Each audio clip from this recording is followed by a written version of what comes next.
آج کی ویڈیو میں ہم آپ کو دکھائیں گے کہ کس طرح کامن ویلتھ گیمز کی آڑ میں دجال کی راہ کو ہموار کیا جا رہا ہے اور یہ اپنے مقصد میں کس حد تک کامیاب ہو چکے ہیں۔ تو پیارے دوستو، پہلے تو آپ یہ بات اچھی طرح جان لیں کہ ہم اس وقت دجالی تہذیب و تمدن کے دور میں رہ رہے ہیں۔ اگر اس وقت امریکہ اور یورپی یونین پر مشتمل ترقی یافتہ ملکوں کی قوت و طاقت اور غلبے کا جائزہ لیا جائے تو آپ کے سامنے دجال کی پوری تصویر بالکل واضح اور نمایاں ہو جائے گی۔ ان غالب قوتوں کے ہاتھ میں اس وقت پوری دنیا کی باغ ڈور ہے اور یہ قوتیں پوری دنیا کو اپنے احکام و ہدایات کے مطابق چلا رہی ہیں، یہاں تک کہ رزق اور زندگی کے تمام وسائل ان کے قبضہ قدرت میں ہیں۔ دنیا کو مالی بحران کا شکار کرنا ان کے بائیں ہاتھ کا کھیل ہے۔ اسی کے بارے میں ذرا سے اختلاف کو محسوس کر کے یہ ان کی کرنسی کی ویلیو کو ایک دم گرا دیتے ہیں۔ اس کے علاوہ دنیا بھر کی پاورفل کمپنیاں اور ایونٹس بھی انہی کے ہاتھوں میں ہیں، جن میں سے ایک کامن ویلتھ گیمز نامی ایونٹ ہے جو اس بار پوری طرح شیطانی اور دجالی منظر پیش کر رہا تھا۔ ان کھیلوں کا آغاز سب سے پہلے برٹش امپائر گیمز کے نام سے 1930 میں ہوا تھا، مگر کچھ عرصے بعد اسے تبدیل کر کے 1978 میں کامن ویلتھ گیمز رکھ دیا گیا، جو آج تک برقرار ہے۔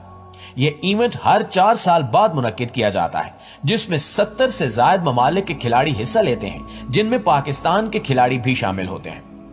ان کھیلوں کی سربراہی دنیا کی سب سے طاقتور دجالی شخصیات کرتی ہیں، جو کامن ویلتھ گیمز یا ان جیسے مزید ایونٹس میں اس طرح کے اقدام کرتے ہیں جو دجال کی راہ ہموار کرنے میں سازگار ثابت ہوں، جیسا کہ ابھی حال ہی میں ہونے والی کامن ویلتھ گیمز کی تقریب میں کیا گیا۔ یاد رہے کہ بائبل میں لوسیفر کو ایک فرشتہ بتایا گیا ہے، لیکن حقیقت میں وہ جنوں میں سے تھا، جسے بائبل کے مطابق اللہ کی نافرمانی کرنے پر ایک ٹوٹے ستارے کی مانند زمین پر پھینک دیا گیا۔ اس لیے ٹوٹے ستارے کی روشنی کو شیطانی روشنی بھی کہا جاتا ہے۔ اب اگر ہم کامن ویلتھ گیمز کی افتتاحی تقریب کی بات کریں تو اس میں بھی ہم دیکھتے ہیں کہ کچھ سفید روشنی والے ستارے پوری دنیا میں آ کر گرتے ہیں، جو اصل میں لوسیفر کی طاقت کو دکھا رہے ہیں، اور یہ طاقت دنیا کے ہر کونے میں پہنچ رہی ہے۔ اس کے بعد دکھایا جاتا ہے کہ انہی چمکتے پتھروں میں سے ایک لڑکی پتھر کو اٹھاتی ہے اور دعا کرنے لگتی ہے، جس کے بعد دیکھا جا سکتا ہے کہ باقی 72 ملکوں کے لوگ بھی ان پتھروں کو اٹھا کر اپنے گھر میں رکھ لیتے ہیں، جس کے بعد ہم دیکھتے ہیں کہ یہ گھر اپنی جگہوں سے اڑ کر common wealth games Birmingham England میں پہنچ جاتے ہیں۔ اس کے بعد وہاں ایک بڑا سا لوہے کا بچڑا دکھایا جاتا ہے، جسے چند خوفناک شکلوں والی عورتیں کھینچ کر میدان میں لا رہی ہوتی ہیں، جو اصل میں اس کی غلام ہوتی ہیں۔ یہ مناظر واضح طور پر قبالہ جادو کی جانب اشارہ کرتے ہیں، کیونکہ اس میں بھی شیطان کے غلام اسے مشورہ دیتے ہیں، لیکن اصل میں وہ خود شیطان کے غلام ہوتے ہیں۔ اس تقریب میں ہم آگے چل کر دیکھتے ہیں کہ یہ بچڑا بہت غصے میں ہے، یہاں تک کہ اس کی آنکھیں غصے سے لال ہوتی ہیں اور منہ سے آگ نکل رہی ہوتی ہے، اور یہ اپنے راستے میں آنے والی ہر چیز کو تباہ کرنا چاہتا ہے۔ لیکن اس دوران اس بچڑے کے سامنے وہی لڑکی آ جاتی ہے جس نے سب سے پہلے چمکتا ستارہ اٹھایا تھا۔ یہ لڑکی اس کو مارک آف دی بیسٹ یعنی ایک شیطانی نشان دکھاتی ہے، جس کو دیکھ کر اس کا غصہ بالکل ٹھنڈا ہو جاتا ہے اور اس کی آنکھیں بھی نارمل ہو جاتی ہیں۔ اس کے بعد ہم دیکھتے ہیں کہ تمام کے تمام 72 ملکوں کے لوگ اس بچڑے کے ارد گرد بیٹھ جاتے ہیں اور اسے خوش کرنے کے لیے ڈانس کرتے ہیں، جس کے بعد باقاعدہ آگ لے کر اس کی پوجا کی جاتی ہے اور پھر اسے سجدہ بھی کیا جاتا ہے۔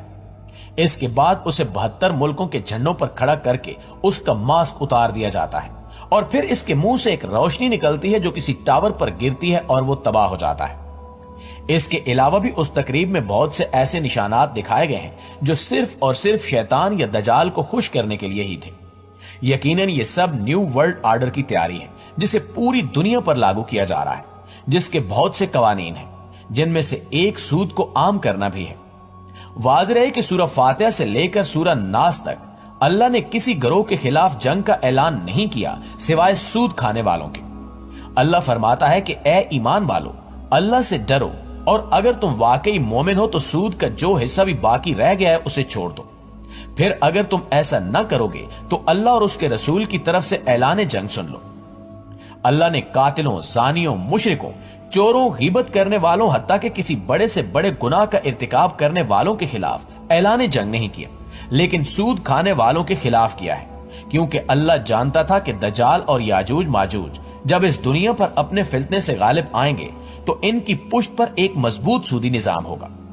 ایک حدیث کا مفہوم یہ ہے کہ ایک وقت ایسا بھی آئے گا کہ سود اس قدر عام ہو جائے گا کہ ہر کسی تک اس کا غبار ضرور پہنچے گا،